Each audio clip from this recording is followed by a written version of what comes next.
1947 में बंटवारे के वक्त हमें हक था पाकिस्तान जाने का, आपको नहीं था। हमें हक था, लेकिन हमारे अजदाद ने यह तय किया कि यह वतन हमारा है। हमारे अजदाद की कब्रें हैं यहाँ, हमारे बुजुर्गों के मज़ारात हैं यहाँ। जामा मस्जिद है दिल्ली की, ताजमहल है, किले हैं, हमारे बुजुर्गों की यादें हैं, और यही आज धरोहर है हमारे भारत की। वही लोग गद्दार हो गए, उन्हीं का नाम लेकर सड़कों पर मारा जाने लगा। हम अपनी मर्जी से रुके थे, हमें किसी ने जबरदस्ती नहीं रोका था। जो अपनी मर्जी से रुके उनके लिए आज ही सदन में यह कहा गया कि जो वंदे मातरम नहीं कहेगा उसे भारत में रहने का अधिकार नहीं होगा। बहस वंदे मातरम की नहीं है। मेरी बात तो सुन लें आप, मेरी बात सुन लें, हो सकता है आपको शर्मिंदगी हो। बात वंदे मातरम की नहीं है मान्यवर।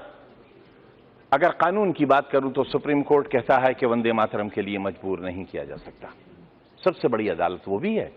लेकिन अगर आपने इतिहास पढ़ा हो, रेशमी रुमाल तहरीक, हिंदुस्तान को आजाद कराने के लिए कितने उलमा ने फांसी के तख्ते चूमे थे, कितने लोग मारे गए थे। देश में न जाने कितनी मिट्टी की पहाड़ियां वो हैं जिनमें हमारी लाशें आज भी सड़ गई होंगी, लेकिन उनमें दफन है। रेशमी रुमाल तहरीक में अगर आप रेशमी रुमाल की तस्वीर देखेंगे तो उस पर भारत मां की तस्वीर छपी हुई मिलेगी आपको। ये रिश्ते कब थे? ये 1942 में जब हिंदू और मुसलमान ने एक बर्तन में खाना खाया था, तब अंग्रेज को लगा था कि वो अब हिंदुस्तान में राज नहीं कर सकेगा, और 1942 से ही उसने अपना बिस्तर बांधना शुरू कर दिया था, और 1947 में हिंदुस्तान आजाद हो गया था। हम आज भी एक ही मोहल्ले में रहते हैं, एक घर में बैठते हैं, हमें किसी को एक दूसरे से डर नहीं लगता। लेकिन जब हम चुनी हुई संस्थाओं में आते हैं, जब वोट जैसी चीज हमारा मुकद्दर बनने वाली होती है, तब इंसानियत के सारे रिश्ते हमारे टूट जाते हैं मान्यवर। इससे देश बहुत कमजोर हो रहा है, इससे हम बहुत कुछ खो रहे हैं।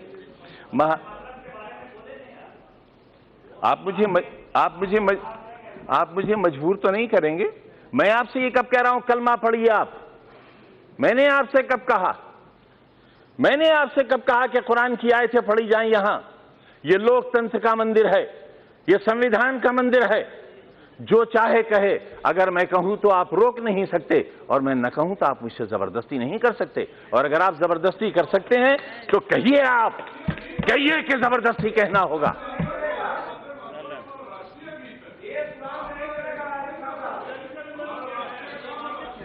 मान्यवर